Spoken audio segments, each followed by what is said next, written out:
नमस्कार मेरे प्यारे साथियों, मैं बीके सोलंकी आप सभी का कक्षा 10वीं के विज्ञान की क्लासेस में तहे दिल से स्वागत और अभिनंदन करता हूं। प्रीवियस क्लास में हमने चैप्टर फर्स्ट की बुक रीडिंग कंप्लीट कर ली थी और आशा है कि आपको अच्छे से समझ में आया होगा। तो आज हम चैप्टर फर्स्ट के महत्वपूर्ण प्रश्न उत्तर की चर्चा करेंगे। पहला प्रश्न है रासायनिक समीकरण क्या है? उदाहरण सहित समझाइए। रासायनिक समीकरण क्या है? उदाहरण सहित समझाइए। तो ये एक महत्वपूर्ण प्रश्न है और इसकी चर्चा हमने प्रीवियस क्लास में ही कर ली थी। अब हम इसको उत्तर सहित समझेंगे। रासायनिक समीकरण किसी रासायनिक अभिक्रिया के तत्वों को रासायनिक भाषा में व्यक्त करने की विधि को ही रासायनिक समीकरण कहते हैं। किसी रासायनिक अभिक्रिया के तत्वों को रासायनिक भाषा में व्यक्त करने की विधि को ही रासायनिक समीकरण कहते हैं। जब किसी रासायनिक अभिक्रिया के तत्वों को हम रासायनिक भाषा में व्यक्त कर देते हैं तो उस विधि को रासायनिक समीकरण कहते हैं। यहाँ से आप नोट्स भी बना सकते हो और यदि आप ऐसा का ऐसा ही एग्जाम में लिख देते हो तो आपको पूरे में से पूरे नंबर मिलेंगे। अथवा में इसकी एक और परिभाषा है, अगर ये याद हो जाए तो ठीक है, अन्यथा अथवा में एक और सरल परिभाषा है, उसको भी आप एग्जाम में लिख सकते हो। वह समीकरण जो अभिकारक तथा उत्पाद के परमाणुओं की संख्या को प्रदर्शित करता है उसे रासायनिक समीकरण कहते हैं। यानी ऐसा समीकरण जो अभिकारक तथा उत्पाद के परमाणुओं की संख्या को प्रदर्शित करता है उसे रासायनिक समीकरण कहते हैं। यहाँ ये हाइड्रोजन और ये ऑक्सीजन दोनों अभिकारक कहलाएंगे और हाइड्रोजन और ऑक्सीजन के संयोग से ही जल बनता है, यानी H2O बनता है। ये दिया है हाइड्रोजन और हाइड्रोजन एक गैस होती है, इसलिए हमने कोष्टक में G लिख दिया है। और जब ऑक्सीजन को लेंगे इसके साथ, हाइड्रोजन के साथ ऑक्सीजन को लेंगे और ऑक्सीजन भी एक गैस होती है तो इसलिए हमने कोष्टक में G लिख दिया है। हाइड्रोजन और ऑक्सीजन के संयोग से ही जल अर्थात H2O बनता है। अब यहाँ पर जो G कोष्टक में लिखे हैं, G गैस के लिए लिखते हैं और लिक्विड के लिए L लिखते हैं। इसी प्रकार ठोस के लिए S लिखते हैं, सॉलिड अर्थात S, और जलीय विलयन के लिए AQ लिखते हैं। आशा है कि ये क्वेश्चन आपको अच्छे से समझ में आया होगा। अगला क्वेश्चन है संतुलित रासायनिक समीकरण किसे कहते हैं? रासायनिक समीकरण को संतुलित करना क्यों आवश्यक है? तो संतुलित रासायनिक समीकरण किसे कहते हैं और इसे संतुलित करना क्यों आवश्यक होता है, तो इसे भी हम समझ लेते हैं। वह रासायनिक समीकरण जिसमें दोनों पक्षों कोष्टक में अभिकारक तथा उत्पाद में प्रत्येक के तत्व के परमाणुओं की संख्या बराबर होती है उसे संतुलित रासायनिक समीकरण कहते हैं। वह रासायनिक समीकरण जिसमें दोनों पक्षों में प्रत्येक तत्व के परमाणुओं की संख्या बराबर होती है उसे संतुलित रासायनिक समीकरण कहते हैं। इसको इस एग्जाम्पल के माध्यम से समझ सकते हैं। यहाँ पर ये हाइड्रोजन है और ये ऑक्सीजन है, तो ये दोनों अभिकारक हो गए और इधर के पक्ष में जल है अर्थात H2O है। तो इधर लेफ्ट साइड में देखा जाए तो 2 हाइड्रोजन हैं और 2 ही ऑक्सीजन हैं। तो हमने इस समीकरण को संतुलित करने के लिए यहाँ पर 2 रख दिया, तो हाइड्रोजन कितने हो गए? 4 हो गए। और यहाँ भी हाइड्रोजन अब कितने हो गए? 4 हो गए। और ऑक्सीजन इधर 2 हैं और ऑक्सीजन भी इधर 2 हैं। तो इस प्रकार ये समीकरण कैसा है? संतुलित रासायनिक समीकरण है। यहाँ पर 4 हाइड्रोजन हैं और राइट साइड में भी 4 हाइड्रोजन हैं। यहाँ ऑक्सीजन के 2 परमाणु हैं और राइट साइड में भी ऑक्सीजन के 2 परमाणु हैं। इस प्रकार इस समीकरण को हम संतुलित रासायनिक समीकरण कहते हैं। अब संतुलित रासायनिक समीकरण की आवश्यकता क्यों पड़ी उसको भी हम समझ लेते हैं। संतुलित रासायनिक समीकरण की आवश्यकता इसलिए पड़ी क्योंकि इसके द्वारा समीकरण की वास्तविक जानकारी के साथ साथ अभिकारकों तथा उत्पादों की संख्या भी ज्ञात होती है। तो संतुलित रासायनिक समीकरण की आवश्यकता क्यों पड़ी हमें, क्योंकि संतुलित रासायनिक समीकरण के द्वारा ही हमें समीकरण की वास्तविक जानकारी के साथ साथ अभिकारकों तथा उत्पादों की संख्या भी ज्ञात होती है। इस एग्जाम्पल के माध्यम से इसे समझते हैं क्यों आवश्यकता पड़ी। यहाँ जब हमने इसको संतुलित कर दिया, वैसे यह समीकरण कैसा होता है, जैसे हाइड्रोजन और इसको ऑक्सीजन के साथ संयोग करेंगे तब जल का निर्माण होता है। लेकिन लेफ्ट साइड में हाइड्रोजन सिर्फ 2 हैं और राइट साइड में हाइड्रोजन 2 हैं। हाइड्रोजन तो दोनों तरफ 2 हैं, लेकिन इधर लेफ्ट साइड में ऑक्सीजन 2 हैं और राइट साइड में ऑक्सीजन का सिर्फ 1 ही परमाणु है। तो हम इसे संतुलित करने के लिए यहाँ पर 2 लगा देंगे। इससे ऑक्सीजन कितना हो गया, 2 हो गया, और ऑक्सीजन तो 2 हो गया, लेकिन ऑक्सीजन को 2 बनाने के चक्कर में इधर हाइड्रोजन 2 है और इधर हाइड्रोजन 4 हो गया।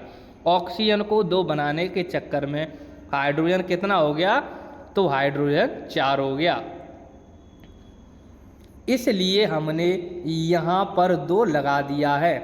अब लेफ्ट साइड में और राइट साइड में हाइड्रोजन कितने हो गए, 4 हो गए, और लेफ्ट साइड में ऑक्सीजन के 2 परमाणु हैं और राइट साइड में भी ऑक्सीजन के 2 परमाणु हैं।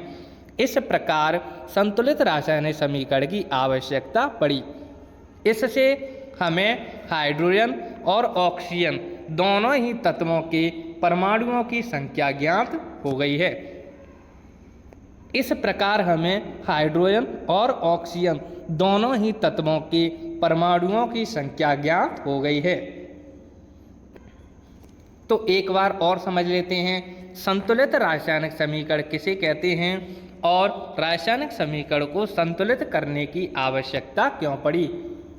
वह रासायनिक समीकरण जिसमें दोनों पक्षों एक साइड होते हैं अभिकारक और राइट साइड होते हैं उत्पाद। लेफ्ट साइड होते हैं अभिकारक अर्थात बाईं ओर होते हैं अभिकारक, और राइट साइड अर्थात दाईं ओर होते हैं उत्पाद। इन दोनों में प्रत्येक तत्व के परमाणुओं की संख्या बराबर होती है तो उसे संतुलित रासायनिक समीकरण कहते हैं। यदि दोनों तरफ तत्वों के परमाणुओं की संख्या बराबर नहीं है तो वह संतुलित रासायनिक समीकरण नहीं होगा। अब संतुलित रासायनिक समीकरण की आवश्यकता क्यों पड़ी। संतुलित रासायनिक समीकरण की आवश्यकता इसलिए पड़ी क्योंकि इसके द्वारा समीकरण की वास्तविक जानकारी के साथ साथ अभिकारकों तथा उत्पादों की संख्या भी ज्ञात होती है। आई होप यहाँ तक आपको समझ में आया होगा। यदि आपको नहीं समझ में आया है तो प्लीज़ कमेंट में अपने डाउट शेयर करें। आगे बढ़ते हैं। अगला क्वेश्चन है असंतुलित रासायनिक समीकरण किसे कहते हैं। असंतुलित रासायनिक समीकरण से आप क्या समझते हैं और असंतुलित रासायनिक समीकरण का एक और नाम है जो एग्जाम में आ सकता है। असंतुलित रासायनिक समीकरण को कंकालीन ढांचा रासायनिक समीकरण भी कहते हैं। तो इसको हमें उदाहरण सहित समझाना है। यहाँ से आप नोट्स भी बना सकते हो, इसमें आपका 1 नंबर भी नहीं कटेगा। बहुत सरल भाषा है और इसे आप मेरे साथ ही क्लास में याद करोगे।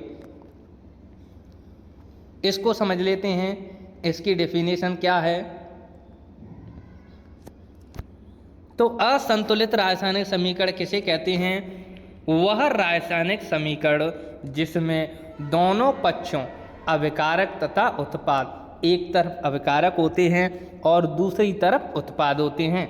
लेफ्ट साइड अर्थात बाईं साइड में अभिकारक होते हैं और दाईं तरफ उत्पाद होते हैं।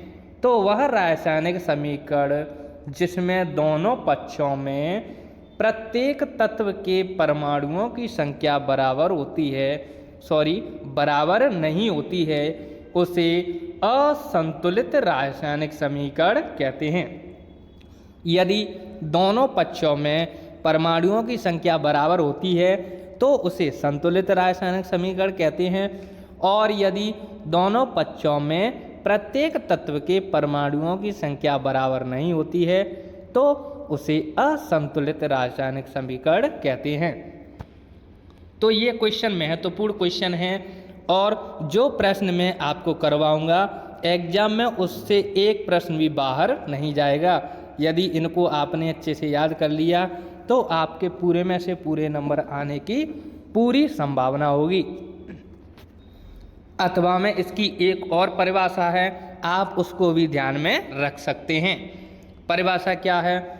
वह रासायनिक समीकरण जिसमें बाईं ओर तथा दाईं ओर के तत्वों के परमाणुओं की संख्या बराबर नहीं होती है उसे असंतुलित रासायनिक समीकरण कहते हैं। यहाँ पर एक मात्रा लगेगी, ये के बन गया, इसे समझेंगे। वह रासायनिक समीकरण जिसमें बाईं ओर तथा दाईं ओर के तत्वों के परमाणुओं की संख्या बराबर नहीं होती है उसे असंतुलित रासायनिक समीकरण कहते हैं। यहाँ पर ये के है, इसका उदाहरण क्या है? इसको देखो, ये है कार्बन और ये है ऑक्सीजन। इधर देखा जाए तो यहाँ पर ऑक्सीजन का एक परमाणु है लेकिन यहाँ पर ऑक्सीजन के दो परमाणु हैं, तो ये एक असंतुलित रासायनिक समीकरण है। ये कॉपर ऑक्साइड का फॉर्मूला है, ये कार्बन का संकेत है, सिंबल है। तो आप ये फॉर्मूला भी साथ ही साथ याद करते हुए चलेंगे। तो यहाँ तक आपको अच्छे से समझ में आया होगा। इसको एक और बार अच्छे से रिपीट कर लेते हैं। तो आज 3 क्वेश्चन हो गए और नेक्स्ट क्लास में आपको ये तीनों क्वेश्चन ही याद करके आना है। एक बार शुरुआत से रिपीट कर लेते हैं। क्वेश्चन क्या है? फर्स्ट, रासायनिक समीकरण क्या है? उदाहरण सहित समझाइए। तो किसी रासायनिक अभिक्रिया के तत्वों को रासायनिक भाषा में व्यक्त करने की विधि को ही रासायनिक समीकरण कहते हैं। किसी रासायनिक अभिक्रिया के जो तत्व होते हैं, जो एलिमेंट होते हैं, जैसे यहाँ पर दिया है, ये हाइड्रोजन तत्व हो गया, ये हाइड्रोजन तत्व हो गया, ये ऑक्सीजन तत्व हो गया और ये एक रासायनिक अभिक्रिया हो गई।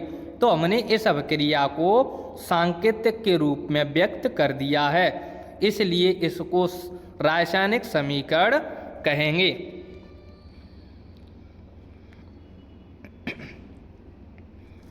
इसकी एक और परिभाषा क्या है? वह रासायनिक समीकरण जो अभिकारक तथा उत्पाद के परमाणुओं की संख्या को प्रदर्शित करता है उसे रासायनिक समीकरण कहते हैं। यहाँ पर इस समीकरण को एक और बार समझ लेते हैं। यदि आपको पहले अच्छे समझ में नहीं आया हो तो अब और अच्छे से समझ में आ जाएगा। जब हाइड्रोजन गैस ऑक्सीजन के साथ क्रिया करती है तब हमें जल प्राप्त होता है, अर्थात H2O प्राप्त होता है। यहाँ पर ऑक्सीजन के 2 अणु हैं और इधर ऑक्सीजन के सिर्फ 1 अणु है, इसलिए मैं यहाँ 2 लगा दूंगा। 2 ऑक्सीजन के परमाणु हो गए, लेकिन ऑक्सीजन के परमाणुओं को 2 करने के चक्कर में हाइड्रोजन 4 हो गए। जब ऐसी संख्या किसी सिंबल के नीचे लिखी हो तो उसका गुणा होता है, तो हाइड्रोजन कितने हो गए? 4 हो गए, इसलिए मैं यहाँ 2 लगा दूंगा। तो इधर भी हाइड्रोजन 2 हो गए और इधर भी हाइड्रोजन 2 हो गए। आई होप आपको ये इक्वेशन अच्छे से समझ में आई होगी। अगला क्वेश्चन है उसको भी रिवाइज कर लेते हैं।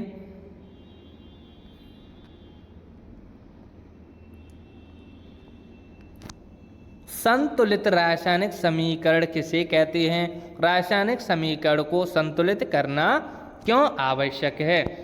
तो वह रासायनिक समीकरण जिसमें दोनों पक्षों अभिकारकों तथा उत्पादों में प्रत्येक तत्व के परमाणुओं की संख्या बराबर होती है उसे संतुलित रासायनिक समीकरण कहते हैं। संतुलित रासायनिक समीकरण की आवश्यकता इसलिए पड़ी क्योंकि इसके द्वारा समीकरण की वास्तविक जानकारी के साथ साथ अभिकारकों तथा उत्पादों की संख्या भी ज्ञात होती है। आई होप आपको ये क्वेश्चन अच्छे से समझ में आया होगा। यदि अच्छे से समझ में ना आया हो तो वीडियो को पीछे करके आप दोबारा से समझ सकते हो। अगला क्वेश्चन है, यहाँ पर एक और बात बताना चाहूँगा। यहाँ जो मैंने आपको प्रीवियस क्लास में समझाया था कि अभिकारक और उत्पाद क्या होते हैं, तो जो लेफ्ट साइड में होते हैं उन्हें हम अभिकारक कहते हैं। जो अभिक्रिया में भाग लेते हैं उन पदार्थों को हम अभिकारक कहते हैं और उनके संयोग से जो नया पदार्थ बनता है उसे हम उत्पाद कहते हैं। तो ये आपका हो गया उत्पाद और ये हो गया अभिकारक। ये हो गए दोनों अभिकारक और ये हो गया उत्पाद। ये अभिकारक हो गए और ये हो गया उत्पाद। आई होप आपको यहाँ तक समझ में आया होगा। आगे बढ़ते हैं। अगला क्वेश्चन है, असंतुलित रासायनिक समीकरण से आप क्या समझते हैं? या कंकालीन ढांचा रासायनिक समीकरण से आप क्या समझते हैं? उदाहरण सहित समझाइए। यदि आपको संतुलित रासायनिक समीकरण का उदाहरण पूछे तो आप इस उदाहरण को लिख सकते हो। इस उदाहरण को लिख सकते हो। अगला क्वेश्चन क्या है? असंतुलित रासायनिक समीकरण या कंकालीन रासायनिक समीकरण या ढांचा रासायनिक समीकरण। तो इसको भी अच्छे से रीड कर लेते हैं। वह रासायनिक समीकरण जिसमें दोनों पक्षों अभिकारकों तथा उत्पादों में प्रत्येक तत्व के परमाणुओं की संख्या बराबर नहीं होती है। जब बराबर नहीं होगी तो उसे असंतुलित रासायनिक समीकरण कहते हैं। अथवा में इसकी एक और परिभाषा है, उसको भी समझ लेते हैं। वह रासायनिक समीकरण जिसमें बाईं ओर तथा दाईं ओर के तत्वों के परमाणुओं की संख्या बराबर नहीं होती है उसे असंतुलित रासायनिक समीकरण कहते हैं। यहाँ पर ये कार्बन है और ये ऑक्सीजन है। इन दोनों के संयोग से CuO बन गया है जिसे कॉपर ऑक्साइड कहते हैं। लेकिन इनके परमाणुओं की संख्या बराबर नहीं है। यदि बाईं तरफ देखा जाए तो ऑक्सीजन के 2 परमाणु हैं, लेकिन दाईं तरफ ऑक्सीजन का सिर्फ 1 परमाणु है। तो इसे हम असंतुलित रासायनिक समीकरण कहेंगे। इस उदाहरण को आप एग्जाम में लिख सकते हो। आई होप आपको ये महत्वपूर्ण प्रश्न समझ में आए होंगे। तो आज हमने 3 महत्वपूर्ण प्रश्नों को आंसर सहित समझ लिया है। नेक्स्ट क्लास में आपको ये तीनों ही महत्वपूर्ण प्रश्न नोट्स बनाते हुए याद करके आना है। यदि आप साथ ही साथ याद कर लेते हो तो अब से भी एग्ज़ाम के 1 महीने पहले तक आपका सिलेबस पूरा हो जाएगा और आपको सभी क्वेश्चन अच्छे से समझ में आ जाएंगे। यदि फिर भी कोई डाउट बचता है तो कमेंट में अपने डाउट शेयर करें। तो आज के लिए इतना काफ़ी है। Thanks for today. आज के लिए धन्यवाद। तो मिलते हैं नेक्स्ट क्लास में।